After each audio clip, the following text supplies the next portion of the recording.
Continuamos con este taller de predicación. Vamos al tema número 4. Estamos en el tema de los peligros de una mala contextualización. En esta ocasión estaremos viendo la predicación inspirada.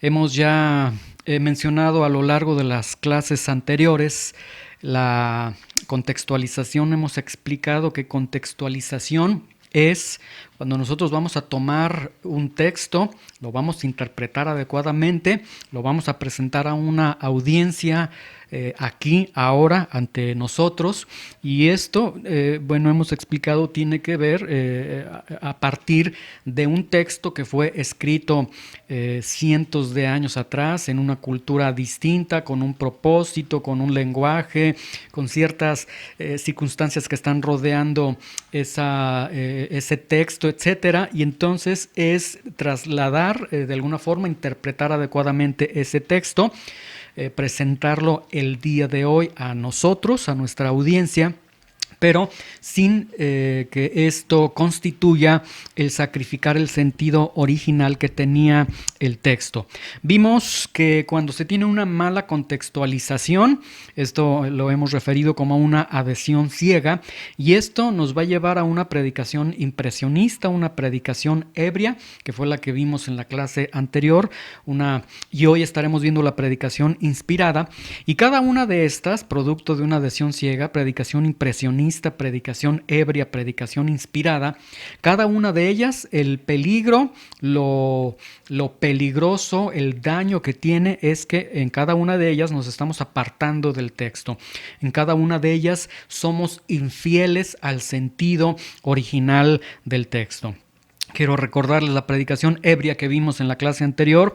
La definimos como usar la Biblia de la misma manera en la que un borracho usa un poste de luz. Es decir, usar la Biblia para apoyo y no para iluminación, usar la Biblia para mis intereses. Yo uso el texto bíblico no es el que me usa a mí, no se usa para una iluminación, y lo explicamos en la clase anterior, esta predicación ebria.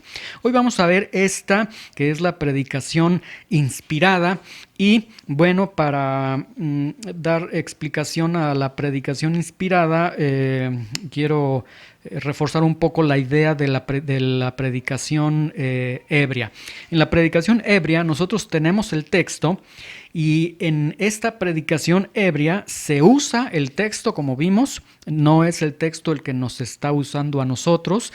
Nosotros usamos el texto, torcemos el texto como nosotros queramos bajo nuestros intereses, y en la predicación inspirada lo que sucede es que el texto, lo que produce en el predicador es que el texto le inspira, le conmueve, le emociona. Entonces el predicador o quien es responsable de la predicación, él lee el texto que tiene frente a sus ojos y él se inspira con ese texto, se conmueve con ese texto, se emociona con ese texto. Y entonces aquí surge un elemento que, si bien en la hermenéutica, decía el doctor R.C. Sproul, en el trabajo de la interpretación de los textos, si bien hay alguna parte que es personal o que es subjetiva, y él decía, por ejemplo, la eisegesis es aquello que no se encuentra en el texto, pero aquello de lo que el texto me está hablando, y decía el doctor Sproul, si bien en este trabajo de interpretación, en este trabajo de hermenéutica, hay algunos aspectos que son personales, que son subjetivos, no significa que estén libres o que no tengan estos elementos de respaldo de un estudio responsable de la palabra de Dios, ¿sí? Entonces, aquí tenemos que el predicador, él lee el texto, se inspira profundamente con el texto, se conmueve con el texto, se emociona, y entonces tenemos este elemento gravísimo, la emoción y la inspiración que le produce el texto. El texto le está produciendo a él una profunda emoción, una profunda inspiración, y entonces aquí tenemos lo peligroso de esta predicación inspirada. El Espíritu Santo, el estudio metódico de la palabra de Dios, es sustituido reemplazado por la emoción y por la inspiración que el texto le está produciendo al predicador. Entonces el predicador hace a un lado la guía del Espíritu Santo, la iluminación del Espíritu Santo, lo que el Espíritu Santo quiso decir en esos textos que tenemos para la predicación, etcétera. El estudio metódico lo hace a un lado, el estudio metódico de la palabra de Dios, y coloca por encima la emoción, la inspiración de la palabra de Dios. Y luego, por si fuera poco, a esto le llama una palabra fresca. Y es muy común escuchar a los predicadores que dicen: hoy vengo a predicarte y te voy a predicar una palabra fresca, algo que Dios me acaba de dar para ti, algo que obviamente le ha inspirado a él, le ha conmovido, le ha emocionado, pero él ha hecho a un lado al Espíritu Santo, ha hecho a un lado el trabajo del estudio responsable del texto que tiene frente a él, y él sencillamente dice: bajo esta inspiración, bajo esta emoción, les voy a predicar, y esta es una palabra fresquecita de ahora mismo. Dios me la acaba de dar. Veíamos nosotros en la primera clase, les recuerdo, en la primera clase, en la transición del siglo XIX al siglo XX, de en esta fase, en esta época liberal, donde se tiene una mente abierta, un liberalismo es extraordinario, y donde pasamos del mundo moderno al mundo científico. Les explicaba en la primera clase que con el movimiento neortodoxo y con este teólogo Karl Barth, en algún momento en esta transición se llega a afirmar, Karl Barth llega a afirmar y dice que el texto de la Biblia ha sido corrompido, que no se puede determinar la intención original del texto, y entonces, para poder llegar al sentido original del texto bíblico, decían a través de este movimiento neortodoxo, y decía este teólogo, pues lo que tenemos que hacer es reinterpretar el mensaje. No podemos predicar el mensaje de ayer, el mensaje de Jesús del ayer, a este mundo civilizado, este mundo científico, este mundo con conocimiento. Vamos a reinterpretar el mensaje, hagamos relevante el evangelio al hombre moderno. Lo vimos en la primera sesión. Bueno, quiero tomar esta idea para decirles que entonces tenemos, con este movimiento neortodoxo, tenemos este problema, que el sentido original de la Biblia, se llega a la conclusión de que ha sido corrompido. No podemos llegar al sentido original de la Biblia. Entonces, ¿cómo el hombre moderno va a llegar al sentido original de la Biblia? Y dicen, entonces, Karl Barth sugiere, dice: bueno, pues lee la Biblia hasta que la palabra de Dios te hable. Lee hasta que Dios mismo te esté hablando. Pero si estamos partiendo de que el sentido original ha sido corrompido, el sentido original del texto bíblico ha sido corrompido, y hoy me piden que yo lea hasta que Dios me hable, ¿qué es lo único que me queda? Lo único que te queda es el Espíritu Santo. Entonces, tienes que tener la ayuda del Espíritu Santo, y que entonces sea el Espíritu Santo quien te esté hablando. Vean lo peligroso de esto, ¿sí? De acuerdo a este movimiento neortodoxo, de acuerdo a esta irresponsabilidad en el estudio de la palabra de Dios, es: lee tu Biblia, que Dios, lee tu Biblia hasta que Dios te hable, pero si no me voy a apoyar en cuestiones gramaticales, históricas, etcétera, entonces ¿en qué me apoyo? El Espíritu Santo está contigo. Lee tu Biblia y que el Espíritu Santo, hasta que el Espíritu Santo te hable. Y esto puede sonar totalmente espiritual. Por eso, entonces, en la predicación inspirada, hoy el predicador está leyendo, le inspira el texto. ¡Oh, qué impresionante este texto! ¡Qué conmovedor este texto! ¡Cómo me emociona!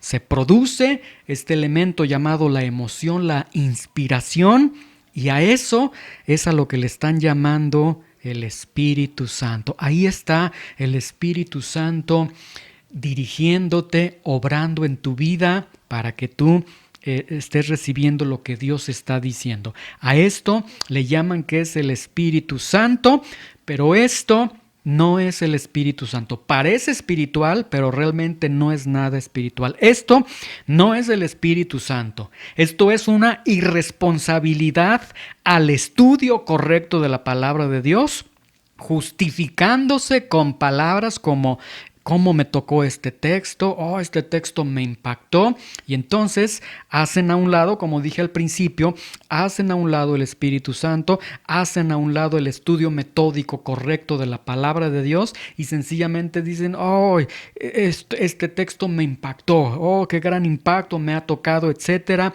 pero eso no es el Espíritu Santo, esa es una irresponsabilidad en el estudio de la palabra de Dios. Entonces, predicación inspirada, ¿cómo podemos definirla? ¿Cómo podemos entenderla?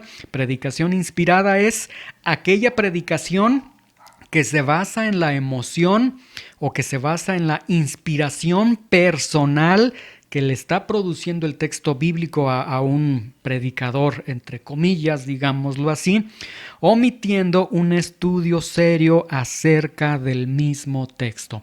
Es cuando eres dominado por la emoción, por los sentimientos, por la inspiración y no por el estudio metódico de la palabra de Dios. Vamos a ver un ejemplo muy sencillo, algo que también el día de hoy se predica comúnmente. Tenemos, por ejemplo, Filipenses 4:13 y de una manera inspirada, una predicación totalmente inspirada. ¿Cuántas veces? Y seguramente ustedes han escuchado a muchos predicadores que usan este texto de Filipenses 4:13 y dicen, el texto dice, todo lo puedo en Cristo que me fortalece, y ellos entonces dicen, tú puedes todo en Cristo que te fortalece. Que el muchacho está en un equipo de fútbol, el muchacho es irresponsable, no tiene la habilidad para jugar fútbol, es muy torpe para jugar fútbol, no importa. Filipenses 4:13, todo lo puedes en Cristo que te fortalece, y tú vas a meter gol porque todo lo puedes en Cristo que te fortalece. Que en la escuela hay una persona que no es nada estudiosa y está por presentar un examen, todo lo puedes en Cristo que te fortalece, y se presenta de una manera totalmente inspiradora. Todo lo puedes en Cristo que te fortalece. Ahora, la pregunta es, ¿ciertamente podemos todo en Cristo? Y realmente, a la luz del texto, a la luz de un estudio serio de Filipenses 4:13, nosotros vamos a poder ver que no se está refiriendo a eso. La palabra de Dios nunca te está prometiendo que tú vas a meter goles cuando estés en un equipo de fútbol, que vas a pasar un examen porque todo lo puedes en Cristo que te fortalece y que absolutamente todo lo vas a poder. No lo está prometiendo Filipenses 4:13.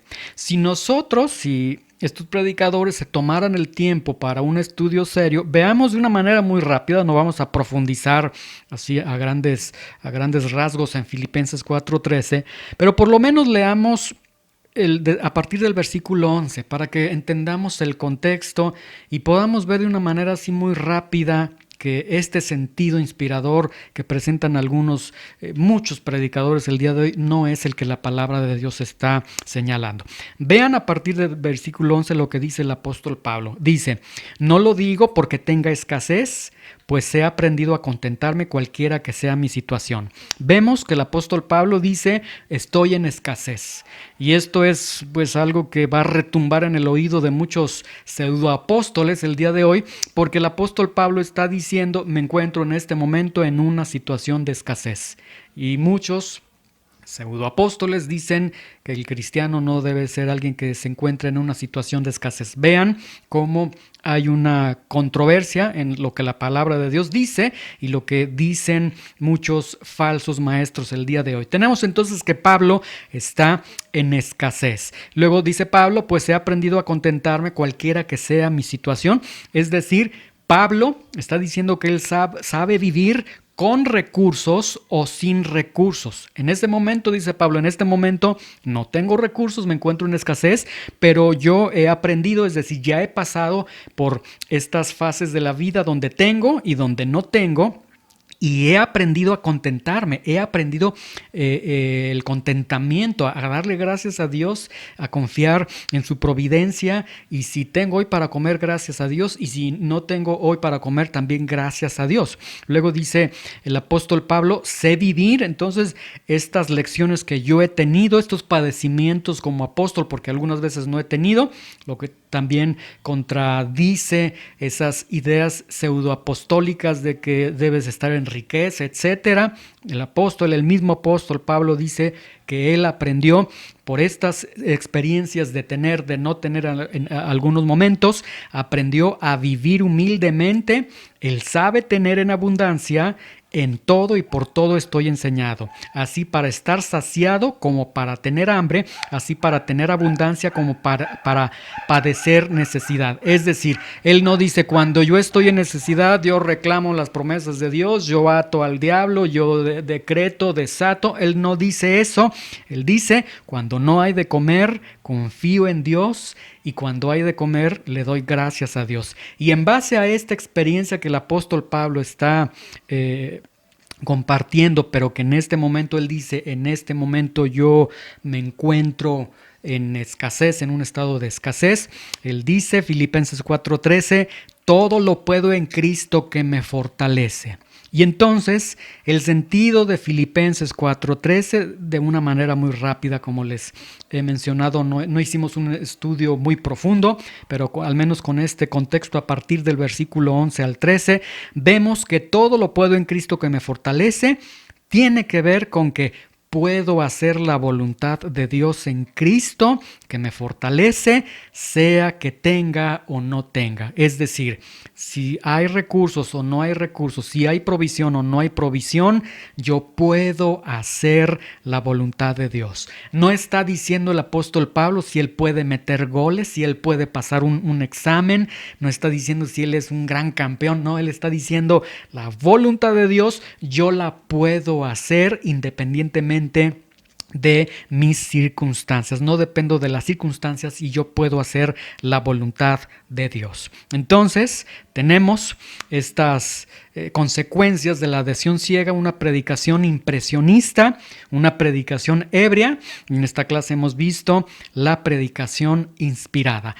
El peligro de cada una de ellas es que es derivado de una mala contextualización, una adhesión totalmente ciega y irresponsable, y el peligro de cada una de ellas es que en cada una de ellas nos apartamos del texto, nos apartamos del sentido original del texto, nos apartamos de las palabras, del propósito por el cual el Espíritu Santo colocó esas palabras en ese texto, y vean la gravedad de entonces de tener una adhesión ciega, ¿sí? Vamos a concluir esta clase con lo siguiente: una buena contextualización.